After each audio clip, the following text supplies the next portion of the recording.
Whether you are watching from Florida, New York, Toronto, or Birmingham, one thing remains true.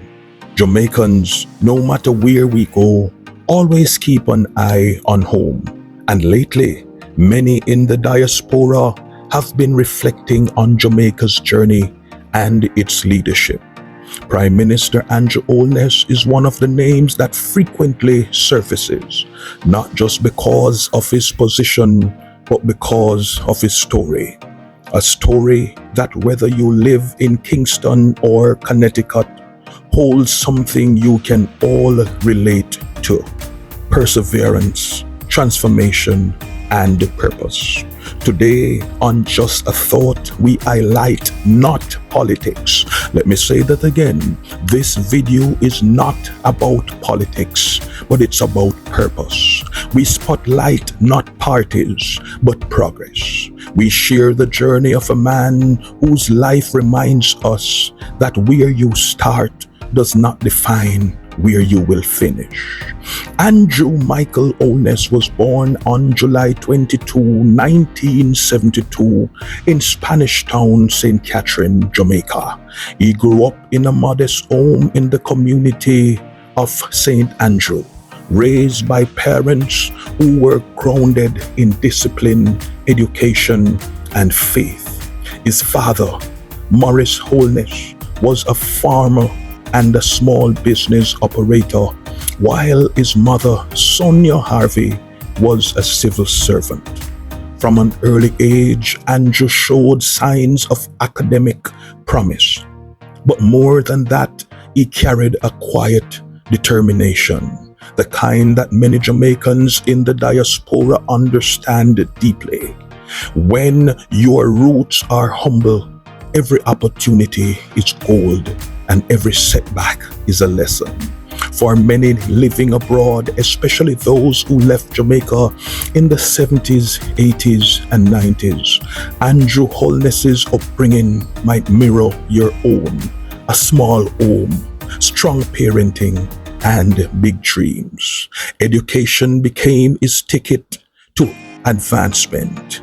He attended St. Catherine High School and later went on to the University of the West Indies, Mona, where he earned a Bachelor of Science degree in Management Studies and a Master of Science in Development Studies.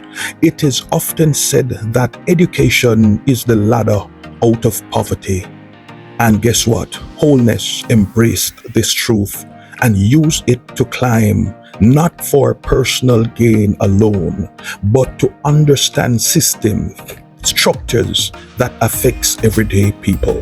For many Jamaicans abroad who worked hard to send children to school or who themselves pursue higher education in foreign country, Holness's emphasis on learning is a reminder of what can be achieved through discipline and dedication. Before becoming Jamaica's 9th Prime Minister, Holness served in various capacities. He started as an executive director of the voluntary organization for uplifting children, Vouch, reflecting his early commitment to youth and community development.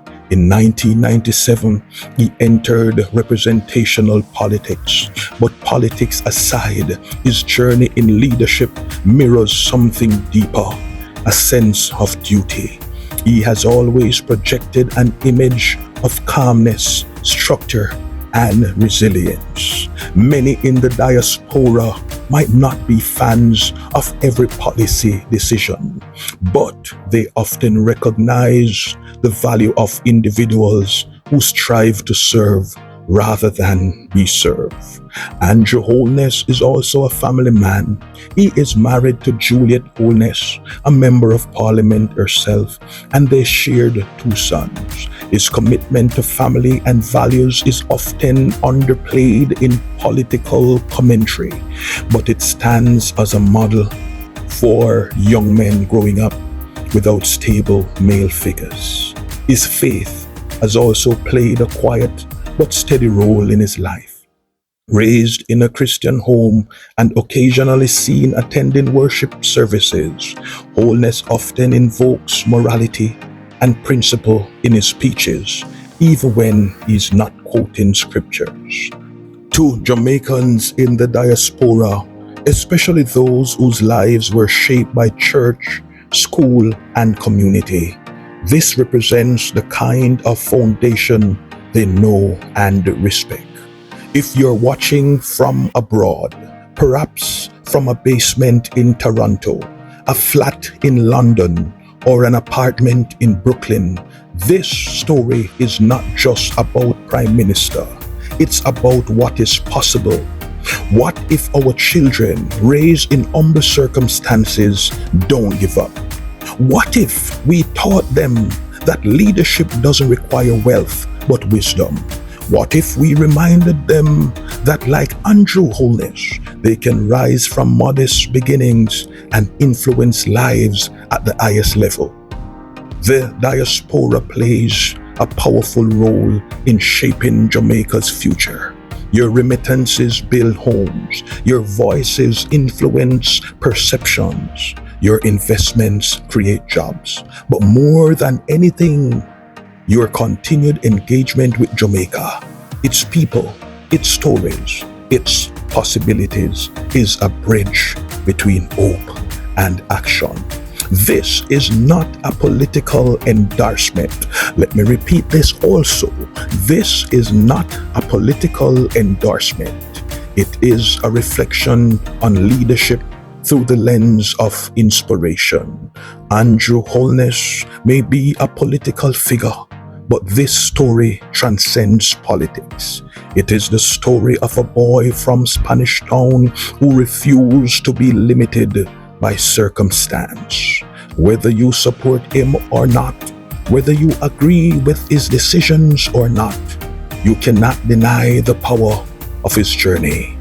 We often celebrate celebrities, athletes, and musicians, but perhaps we should also pause to appreciate those who rise quietly, who serve with consistency, and who remind us that transformation is possible. To every Jamaican watching, whether at home or in the diaspora, ask yourself this: what story are you writing with your life? What legacy are you building? Let Andrew Olness's life story be a reminder that leadership starts long before titles. It starts in homes like yours, in communities like yours, in struggles like yours. Thank you for watching. If you are in the diaspora, I'd love to hear from you. What inspires you about stories like this? Leave a comment, share this video with another person in the diaspora.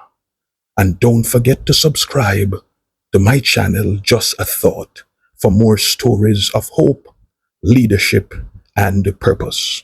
Until next time, stay grounded, stay inspired, and never stop believing that your beginning doesn't determine your end.